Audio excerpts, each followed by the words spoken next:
আরে কাকা, আমার কাছে একটা ভালো সুখবর আছে, শুনবে? হ্যাঁ রে বড়া, বল কি বলবি, কিসের সুখবর?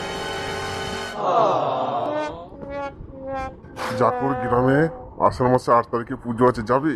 মদ মাংস খেয়ে বিশাল আনন্দ করব। তাই নাকি? তাহলে চ, যাবো, মদ মাংস খেয়ে এনজয় করবো, চো চো। তো কখন যাবো কাকা? আরে তুই বল, কখন যাবি?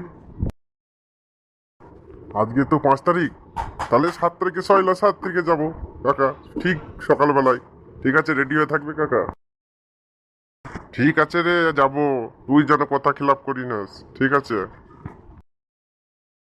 তাহলে কাকা এই কথাই রইলো, আমি তাহলে চলি। যা, তবে সেদিনই দেখা হবে। ও তোমারা চলে গেল বলে, আমি বাড়ি থেকে কি করবো, আমিই চলে যাই।